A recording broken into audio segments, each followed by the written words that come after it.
Politex started almost 40 years ago as a small kitchen business on the Central Coast in New South Wales. Today, it is a sprawling, vertically integrated business, and if I may say, is probably the backbone of the Australian cabinet making industry. We flew up and we got to sit down with one of the founders, Michael Borg. We discussed his passion for the product, his vision for the future, and how they operationalize, how they run such a large and complex organization.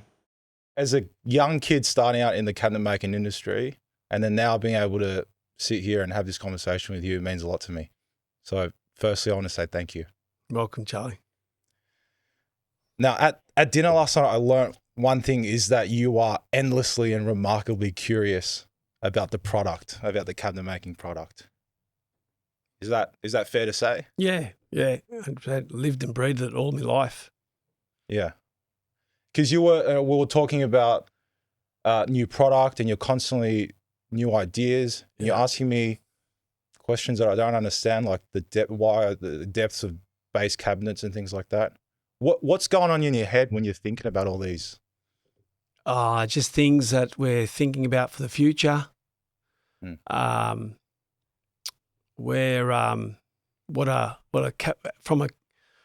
From myself being out of building kitchens for so long and supplying the industry with made to order doors and panels and bench tops, understanding what is it today? 20 years ago, it was all 600 mil deep, Yeah. Is it deeper today? Where's that going? Sheet sizes, the future of when we're buying machinery, the press widths and all different things for utilisation, optimisation. Yeah. We've had the great fortune of touring a few of your facilities today, over the last couple of days, and the sheer scale of the operation is remarkable. I don't think people understand. So how do you choose what to focus on in that, like on a day-to-day basis? Like how do you choose to allocate your attention to certain areas of the we've business? got, we're very lucky to have good leaders in our business. There's managers through all different departments. It's been with us for quite some time, and we rely on them. John and I communicate with them weekly and daily on some occasions.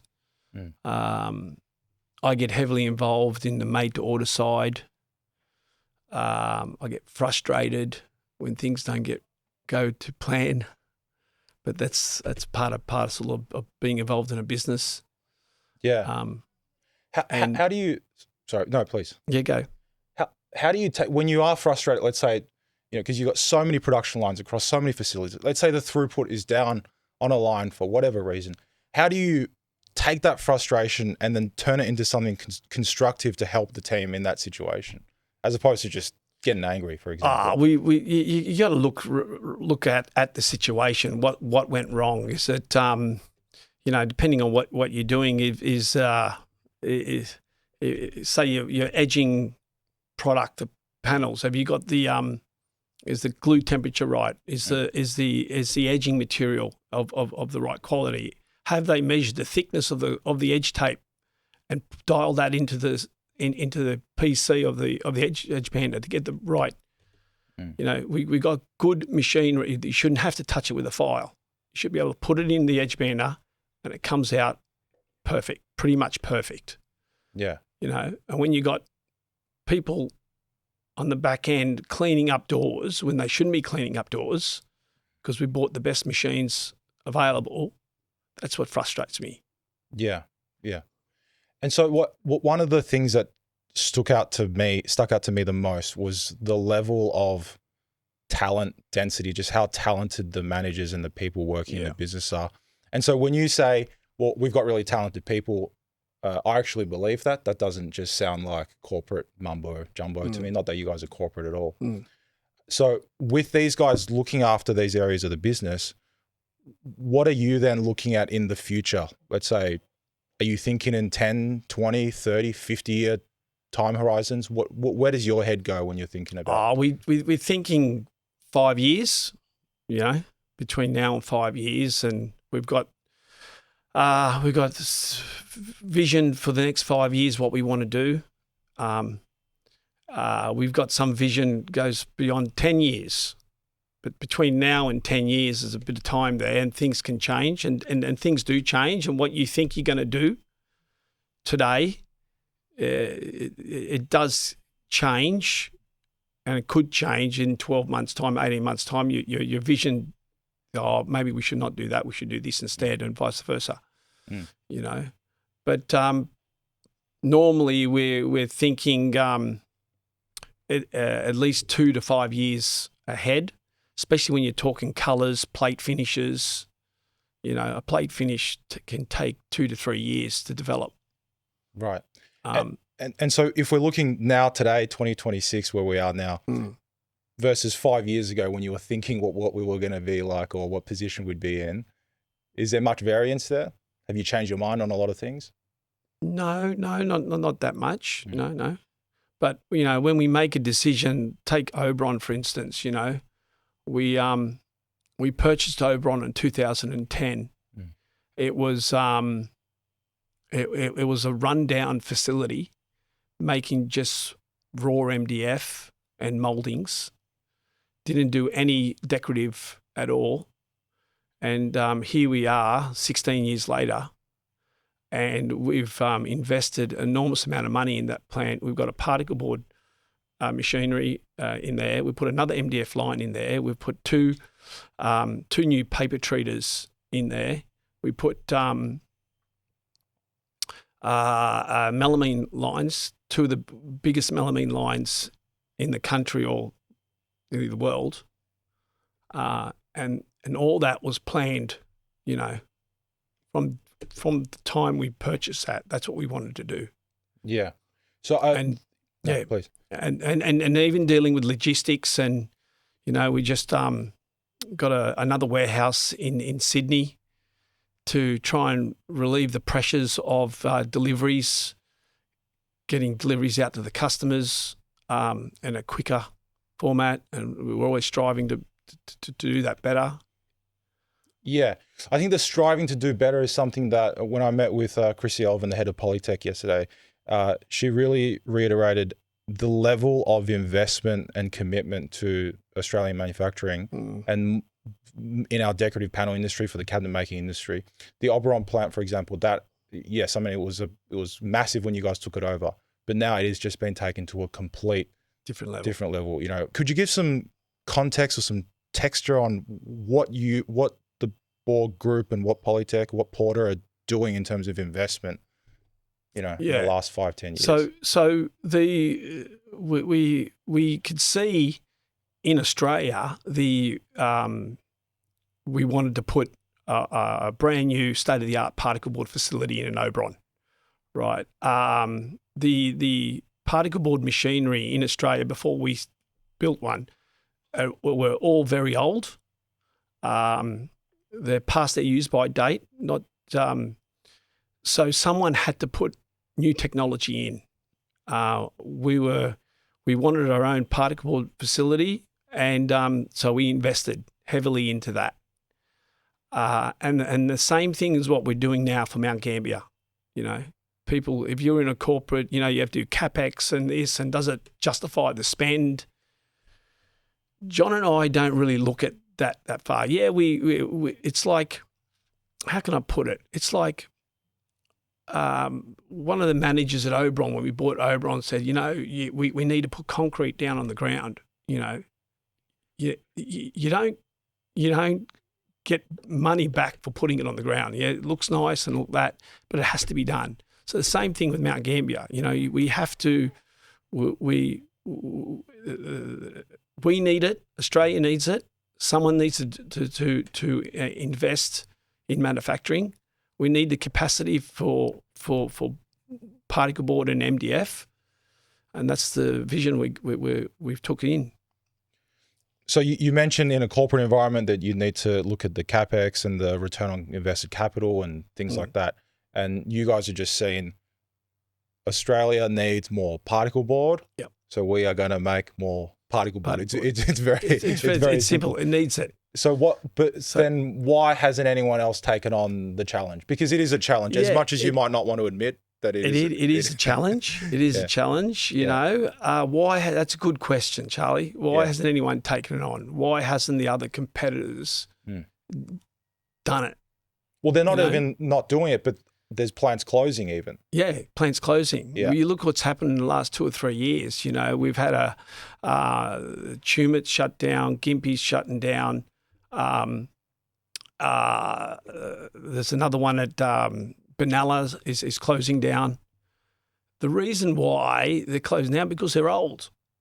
It's not viable to keep them running. So it needs new machinery. Are they scared of putting up the capital, or are they scared of running the business because it's too hard to run?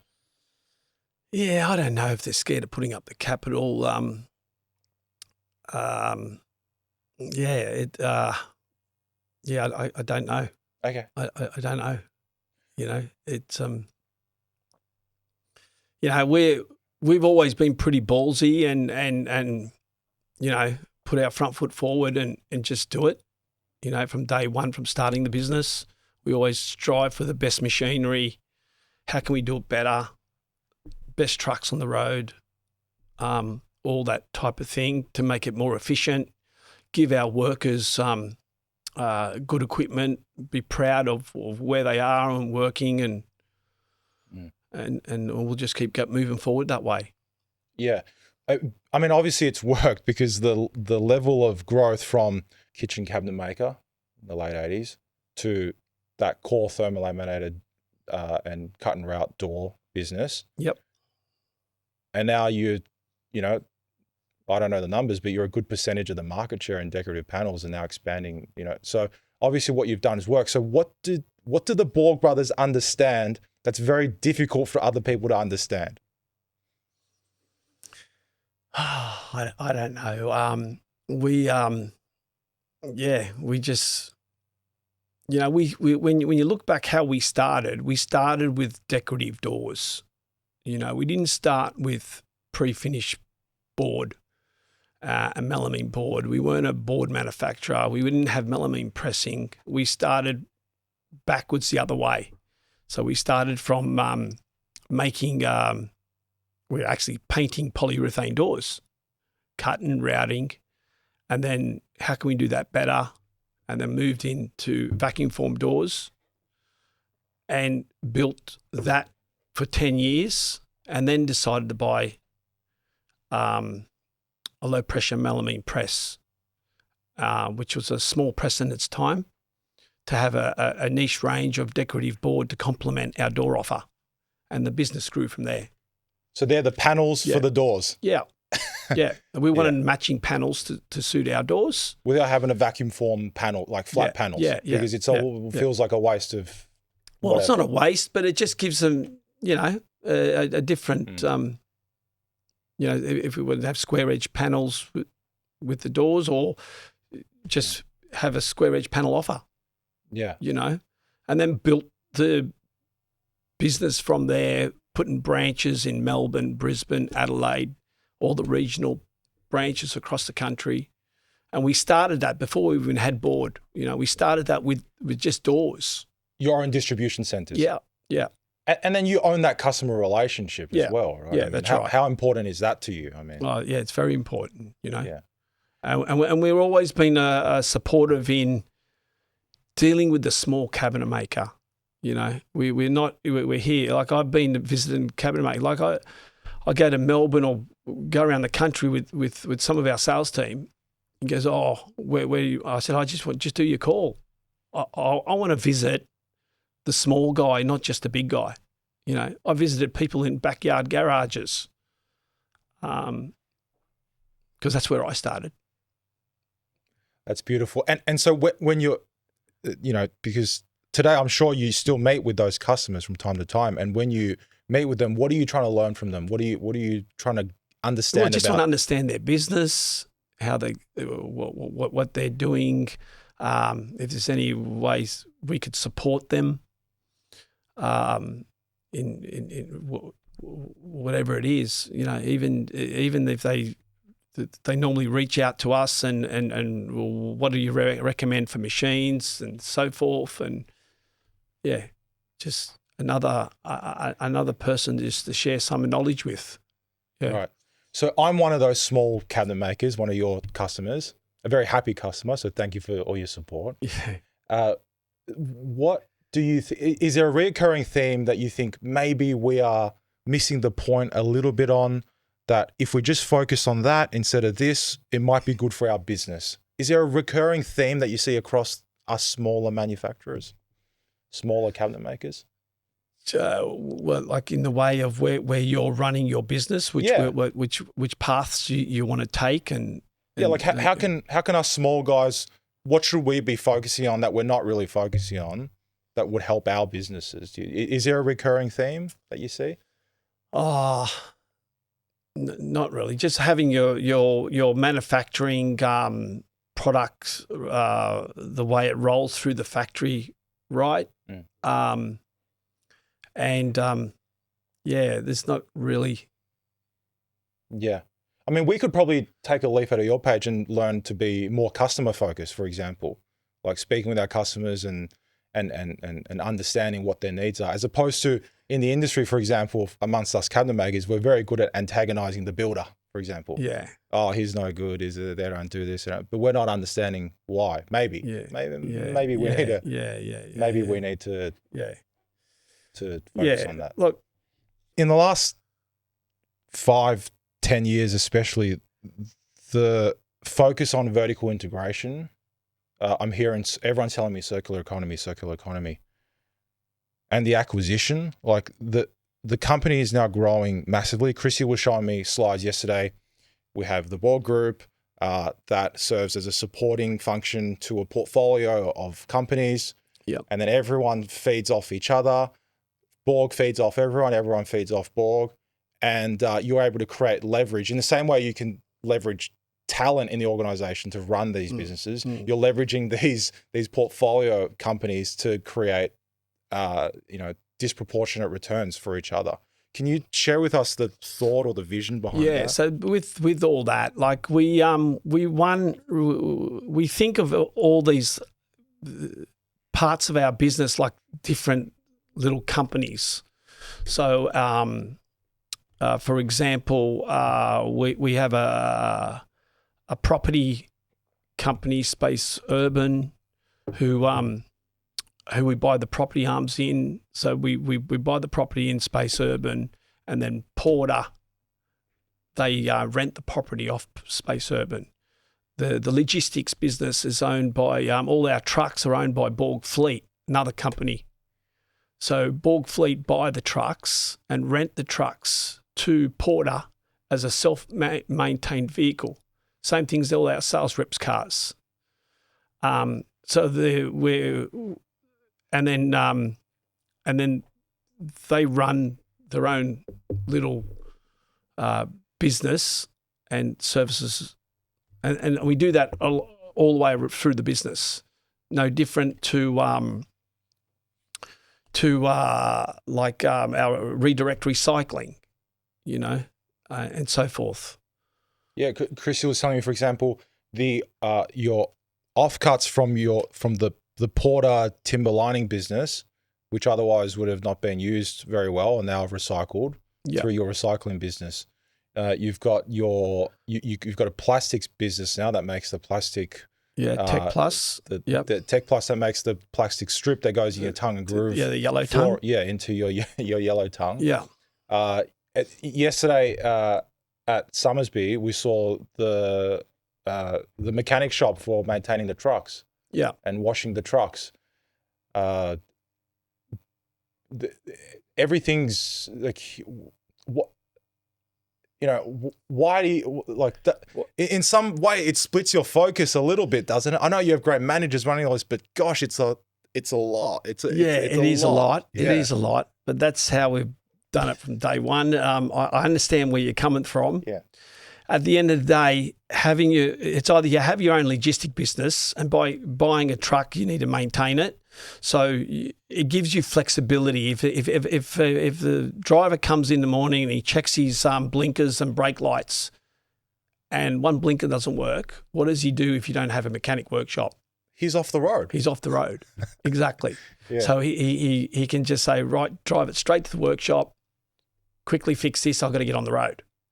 We have that's just one example of having the being flexible. Yeah.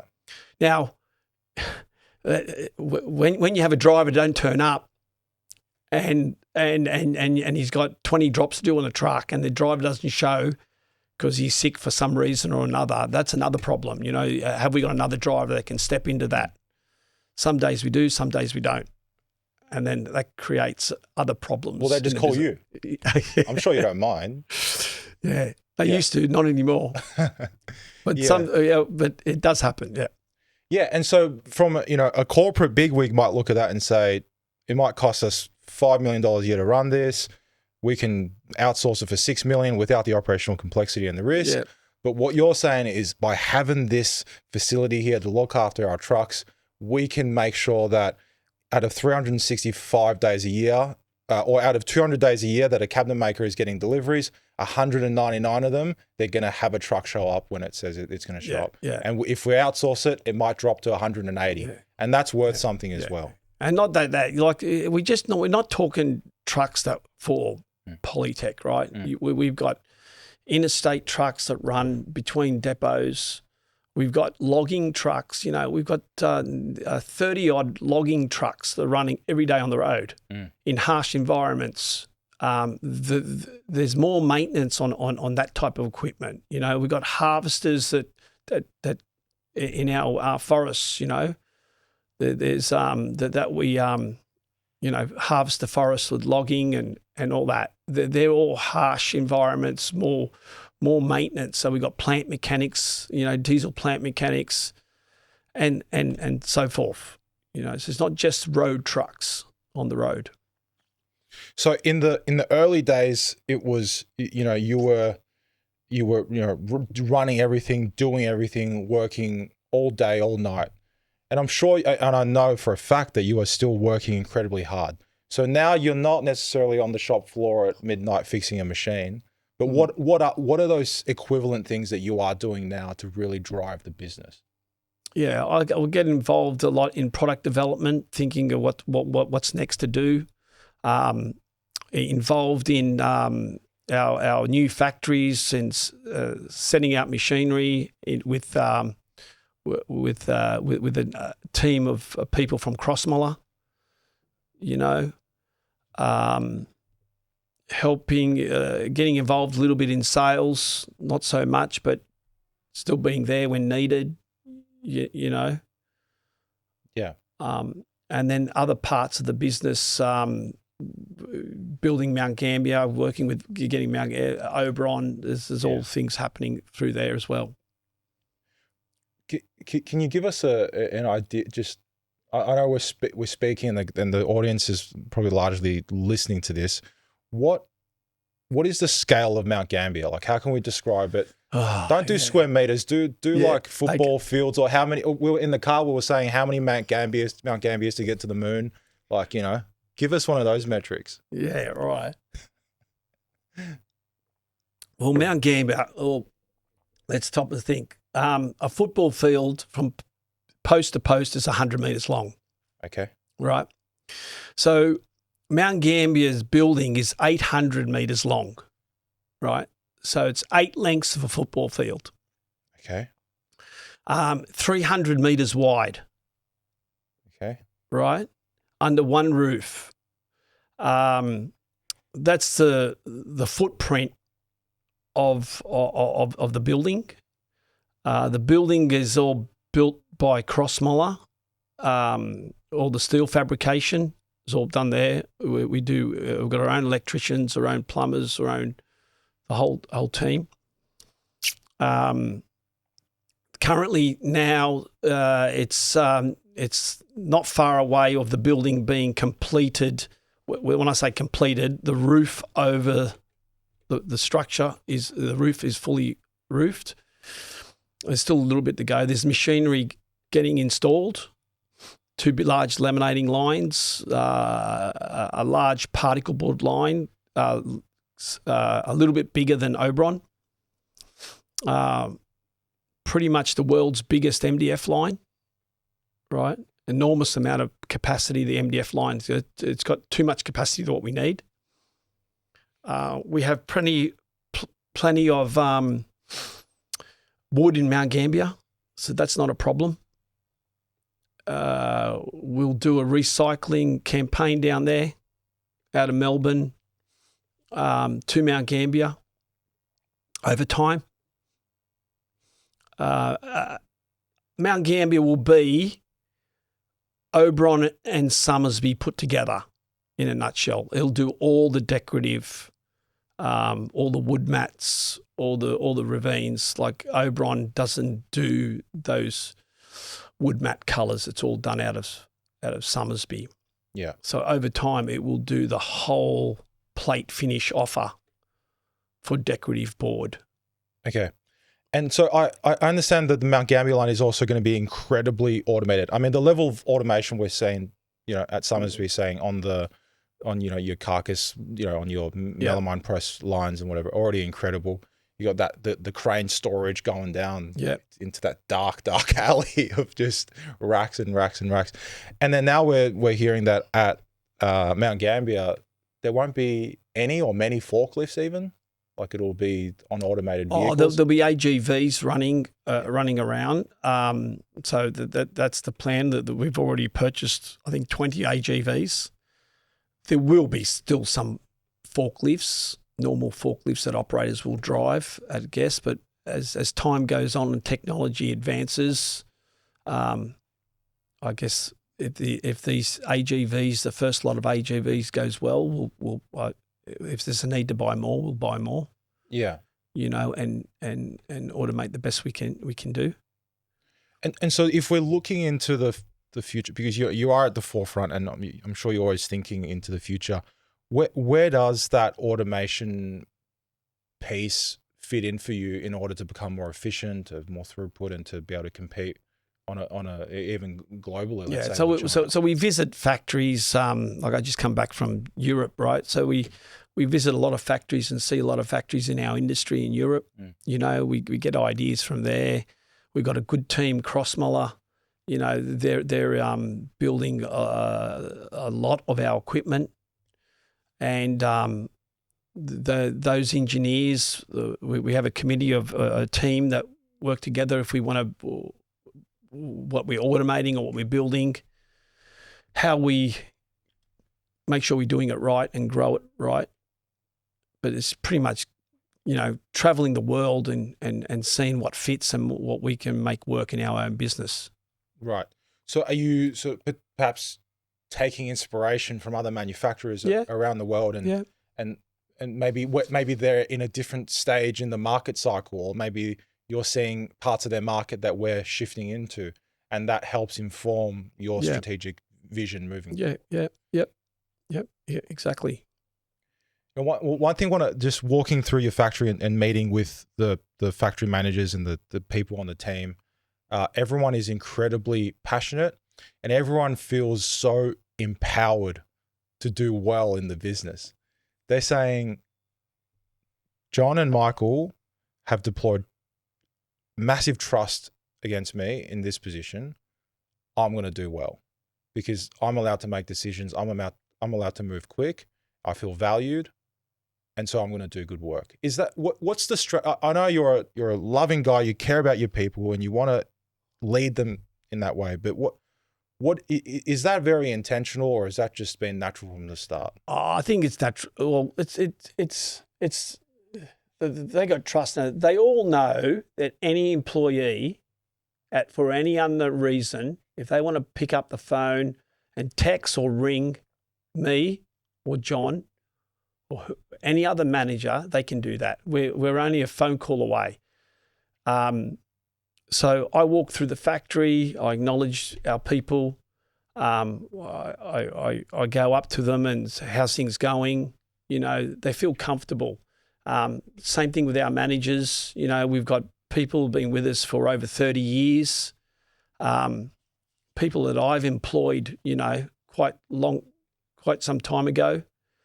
And I guess they feel comfortable and they feel proud and being involved in the business. And so this is trope that as organizations grow, they become slow, but your organization has stayed fast. Yeah. We've through the whole business, it's a fast-paced business. You know, if anyone's like, it is a fast pace. There's pressures in our business. You know, there's deadlines to meet, things that can happen and go wrong. You know, you're pressing, say you're pressing Bottega oak, for instance, on the press lines. The paper comes in, you start pressing it. Quality's not right. The paper's not good. You got to abort the production. Take it offline. You know, get another pack of paper. Have we got another pack of paper? If you don't have another pack of paper, you know, these are the issues they deal with. And the managers, sometimes it can be stressful, but they deal with it well. Depending on the situations, I'll get online and then pick up the phone and say, you know, how quick can I get this pack of paper? You know, I've got customers waiting for it or so forth. And then they'll start running another job. And that's just one example, you know, of what can happen in the pressures of being a manager and dealing with. And not only that, while all that's happening, you know, you could come into work and have four guys off, 5 guys off. That's another hurdle they got to deal with. Yeah. And everybody has that in every business, not just our business. Yeah. Like if I was taking a really simple way of looking at how a big business is formed, it's like Borg is a really, really big business. And there are people within this business that could be out there running their own smaller businesses, but they've chosen to deploy their vision against yours. And so when everyone comes together, you're able to leverage this incredible talent density to build this massive organization. In the same way, you're able to leverage through the acquisitions, all these new businesses and brands and their capabilities to create more value. Is that, do you think about it in that way or? Yeah, no, we do. We do. We do think about it that way. Yeah. And then it's almost like you've got all these talented people in the business and then it becomes like a self-fulfilling prophecy almost that it. Yeah. You got to have good people. Like if you don't, like, one, you've got to pay them right? If you don't pay them right, you don't get the right caliber people. They've got to be trustworthy. Your business is what your people are. If you need, without the good staff, you struggle to grow your business. And so just speaking with the leaders in your business, that it sounds like they're just incredibly inspired by your and John's actions, and you're teaching leadership through your own actions as opposed to necessarily sitting the managers down in a room and giving leadership training. That's the sense that I get from everyone. And then they just understand not only their role in the business, but then how that rolls up to the broader vision. And it feels to me, just talking to everyone, that the broader vision just feels like John and Michael are always pushing and the business is going to grow. And if I'm growing in the business with them, it's going to be a good thing for me. That's what it feels like to me. Is that is that what you think? Well, we've got a good leadership. It starts from like Jim Snelson, our CEO, amazing man, good leadership. He's got his direct reports coming through from his managers like Brant, Chrissy, all the different departments. He relies on those guys to do that job.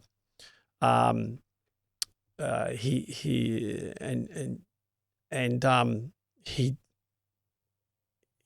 speaks well and gets respect from those managers as well. He understands what John and I want. We talk with him daily, and regardless of what the issues are, if there are issues, we deal with it together. Yeah. And go and visit sites and so forth. Yeah. So, I want to ask about the business, whether you are thinking about succession now and how the business is going to go in the next 20, 30, 50, 100 years past you and John's lifetimes. It doesn't seem like you want to float it on the ASX or sell it to some whatever. No. So how are you guys thinking about that? Yeah, so that's something we're starting to think about now, the pathways moving forward. We want Porter, Politec and all the businesses to continue on in 50 years' time.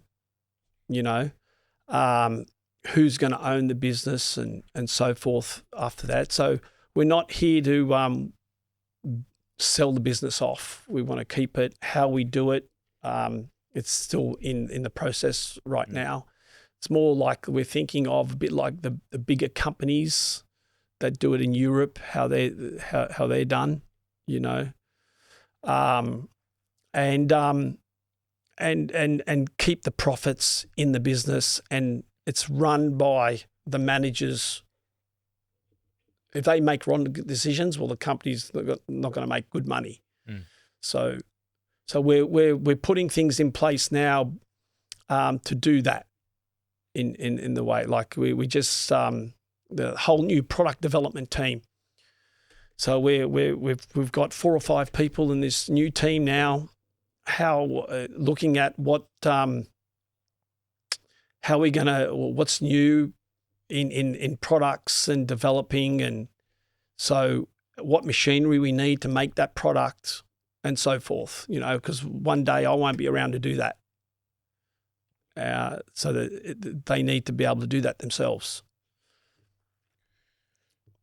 So on a fundamental level, thinking about company structure, thinking about governance, how decisions are made, and operation, on creating processes around that.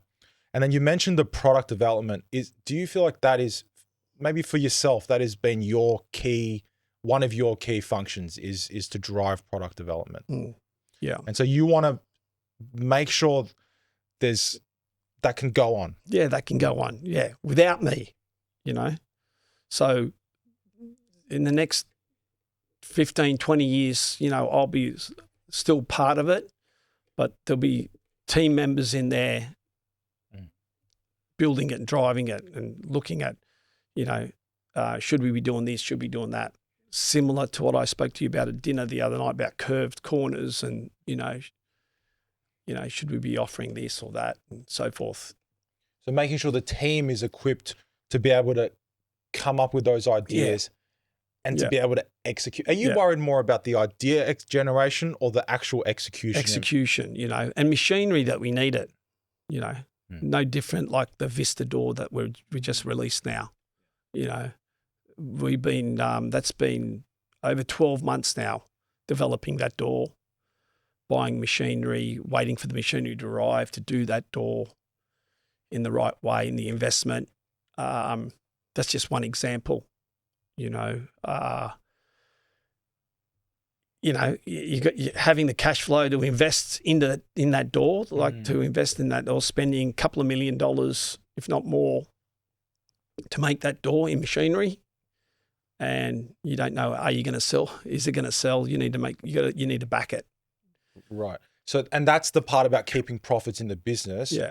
So that we can, because this has been a story of just, obviously sheer grit, tenacity, but just this relentless reinvestment. Everything you do. Yeah. Buying land, building factories, constantly. Yeah. Yeah. And so please. And I think that's one of our luck, well, not so luck, but our key benefits when we started the business back in the day. We owned the land that we were on, we built the factory and continued on with it. And so the bigger you get, the more attractive the opportunities become. There's things, people calling you, hey, I got a deal here, I got a this. How do you have the discipline to say no to all these things that are really sexy, but you know it's just not right? Yeah. You do it. Like people ask me, you know, when are you going to get into stone? You know, why haven't we got into stone? That's not us. You know, if we can't make it, we're not a reseller. Like, you know, we only.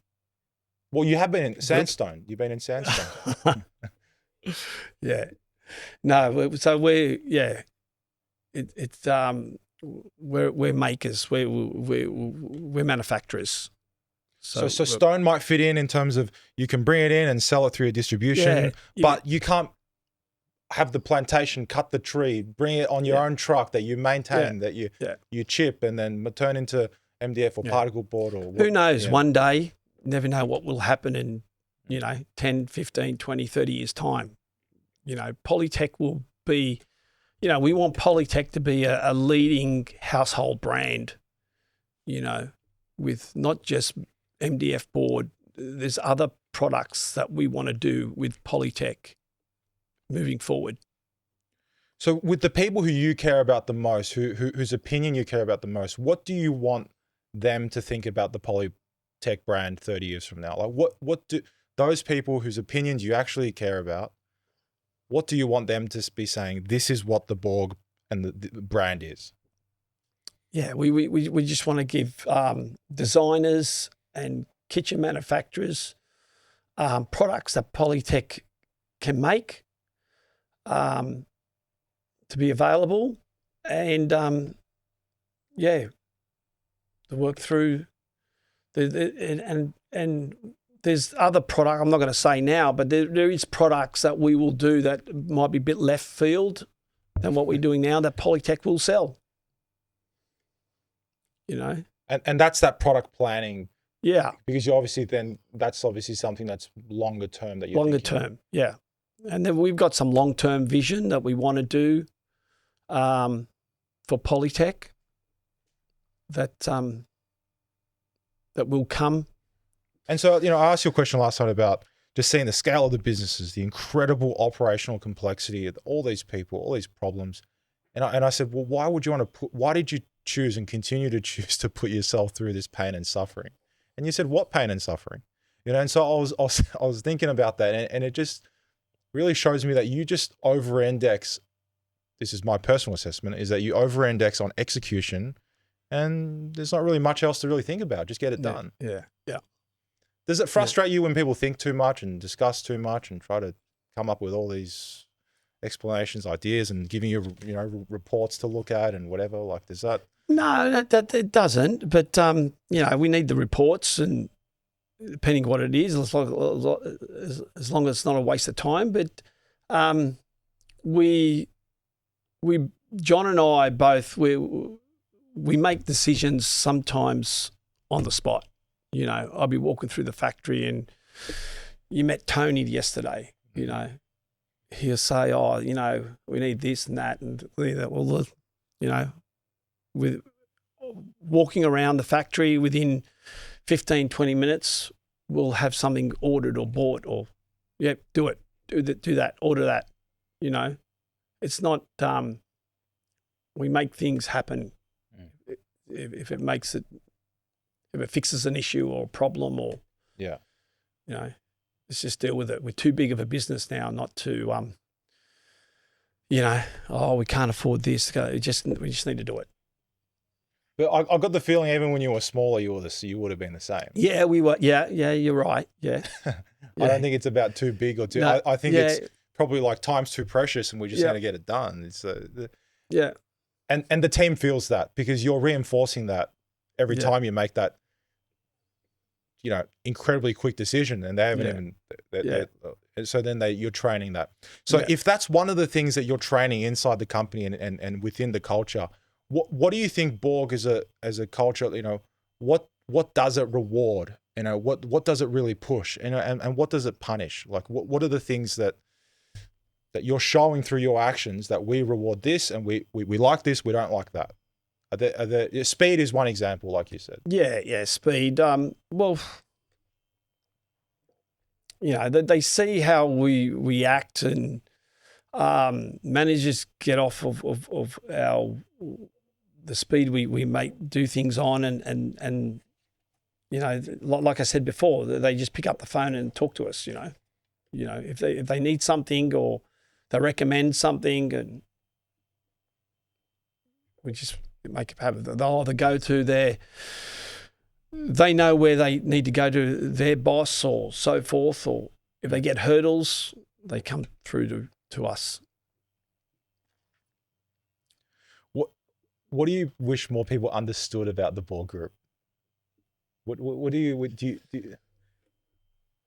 not that you don't strike me as someone who feels misunderstood or whatever, but what do you think what do you wish people knew about the Borg Group?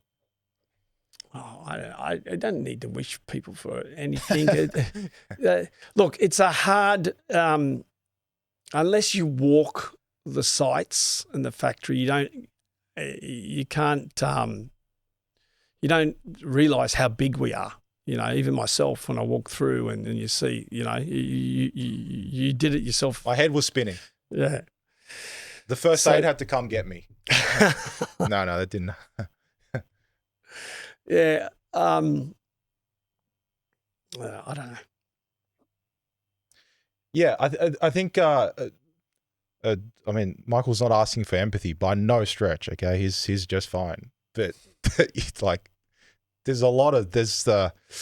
saying there's a million moving pieces is an understatement, and it's factual because there's just so much happening there, and the fact that the board, for me as a cabinet maker, the fact that you can go on the website, it's in stock, you click it, you order it, and if you do it before 2 p.m. or if you do it at 2:10 and you call up and you ask really nicely, it shows up the next day, right? You get your email in the morning. Well, that's what should happen, yeah. It's on, and for us, honestly, it does happen. It's on drop 6, and we know, all right, drop 6 roughly, maybe that's about 12 o'clock. Okay, that's what's roughly when we know to expect it. The email goes through the factory team; they know what deliveries are coming. And so for us, having that every day, and then now seeing the background of what it takes for that to happen. We didn't see the plantations, but you got the forest, you got you got the raw materials, you got the substrate, and then you've got all these different raw materials that come into different factories. They all meet at different facilities. They all get processed, and they get moved to the distribution center overnight. And that truck leaving from Summersby to Sunshine was able to leave because the light was fixed or that tire was patched or whatever. Yeah. And we order on the Monday, it gets transferred, and it gets to us on Thursday. Like that happening. And all those loaders, the loaders, they're extraordinary. Our loader forklift drivers, they're quite amazing what they do. And loading, the amount of trucks they load in 12 hours, from 2 o'clock till 6 o'clock in the morning. They're not loading 4 trucks, they're loading 60, 70 trucks a night, picking over 2,000 different coloured board sheets a day, all different orders, getting them on the truck, making it work. It's quite amazing when you see it. It's a bit like when I was a kid, I used to go with my dad to Flemington markets. Right. In Victoria? No, in Sydney, right? Because he's a farmer and bought vegetables, and there'd be forklifts running around everywhere. Well, that's what it's like at Summersby and Oberon, at 8 o'clock at night, 9 o'clock at night, just loading trucks. Packing broccoli. Yeah. Bananas. Exactly. Peaches. So instead of packing broccoli, bananas and peaches, we're packing, edge tape board and doors. I was going to say Boston Oak, but I didn't want to do that. And so I and perhaps a slightly more philosophical question, but out of all the opportunities in life that you can pursue, you've chosen to invest your energy and your time, Mm. which is your single most important resource, into this business. Yeah. Yeah. Why? I don't know, I had a passion from day dot, you know, always from when I got started the business when I was 16, 17 years old. I wanted to have my own business. Wasn't expecting it to be this big. Not, you know, I'm nothing like this at all. But I just wanted to have my own business, be comfortable, and it just led to this. It just passion and drive, you know, and I don't think that's going to change moving forward. Like, we just continue on, you know. People say, well, why don't you retire now? Yeah, but I don't. I'm happy. We're both happy. We're working. We like what we do, and we keep reinvesting. You know, it's like a drug, isn't it? Like, I don't know. It's yeah. Yeah, and you're not very stressed. No, we're pretty good. You sleep well, Yeah. everything? There is times. Look, I heard a little something back there before. That's all right. No, but you're very, but it's like you're just in your element. We just got to have, yeah, there is time. Like, there is frustrations that happen, but we just got to overcome them. I wouldn't be, I'd be kidding you. I'd be lying if I said everything is unbelievable, rosy. You know, it's there's times that it's not. Yeah, well, I mean, one person can be running a business doing $1 million a year that's got 100 problems. You know, if you're doing $1 billion, you might have 1,000 times more of those problems. It's only normal, isn't it? And you rely on your managers and your people to help you get through them. So, in line with my bewilderment, and then perhaps others are trying to understand why you still bleed so much for this company, I want to really thank you for that most valuable resource, being your time. And I want to reiterate and state just how much it means to me that you've taken that time and given me this opportunity. Yeah. I'm, like you once were, a young kid trying to make something happen. So it means a lot to me. Thank you, Charlie. Michael. No problem. Thank you.